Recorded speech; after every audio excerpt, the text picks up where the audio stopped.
ಇವತ್ತು ನಿನ್ನ ಸಮಕ್ಷಮದಲ್ಲಿ ನಿಂತವ ಮಾನವಾಧಿಪತಿ ಅಲ್ಲ ಅನ್ನೋದಕ್ಕೆ ನೀನು ಕಾರಣವನ್ನು ಕೊಟ್ಟೆ.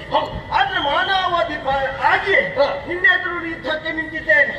ಮಾಯಕದ ಯುದ್ಧವನ್ನು ಮಾಡಿದಂತಹ ನಿನ್ನ ಮಾಯಕವನ್ನು ಭೇದಿಸಿದವ ನಾನೇ.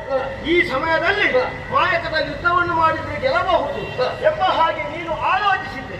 ಖಂಡಿತವಾಗಿಯೂ ಈ ರಾಮನ ಮುಂದೆ ಅದು ಎರಗುವುದಕ್ಕಿಲ್ಲ ಅಥವಾ ನಿನ್ನದಾದಂತಹ ನಡೆಯುವುದಕ್ಕಿಲ್ಲ ಎನ್ನುವ ವಿಚಾರವನ್ನು ತಿಳಿಸಿದ್ದೇನೆ.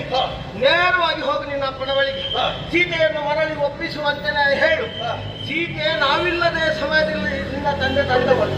ಹಾಗಾಗಿ ಅಂತಹ ಸೀತೆಯನ್ನು ನನಗೊಪ್ಪಿಸುವಂತೆ ಹೇಳಿ ನಿನ್ನ ತಂದೆಯವರಿಗೆ ಶರಣಾಗುವಂತೆ ಹೇಳಿದ್ರೆ ಯುದ್ಧವನ್ನು ನಿಲ್ಲಿಸಿ ಸೀತೆಯನ್ನು ಕೊಂಡು ಹೋಗಿ ಅಯೋಧ್ಯೆಗೆ ಹೋಗ್ತೇವೆ.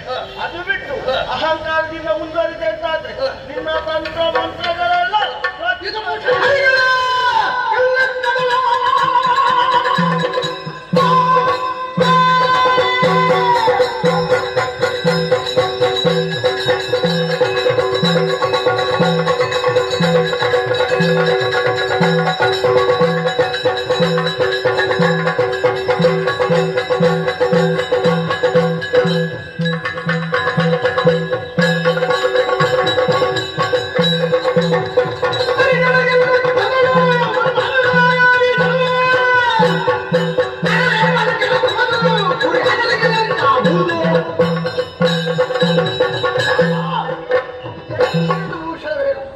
ನಿನಗೆ ಮೋಕ್ಷವಲ್ಲ.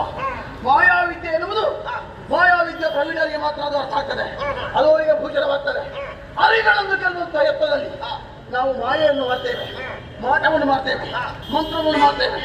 ಈ ರೀತಿಯಾದಂತಹ ವ್ಯವಸ್ಥೆಯಲ್ಲಿ ಬದುಕುತ್ತಿರುವಂತಹ ನಾವುಗಳು ನಮ್ಮ ಅರಿಗಳನ್ನು ಗೆಲ್ಲುವುದಕ್ಕೆ ಒಂದು ಪ್ರಯೋಗಕ್ಕೆ ನಾವು ಮುಂದಾಗಬೇಕು. ಮತ್ತೆ ನೀನು ದೊಡ್ಡ ವಿಷಯವಲ್ಲ.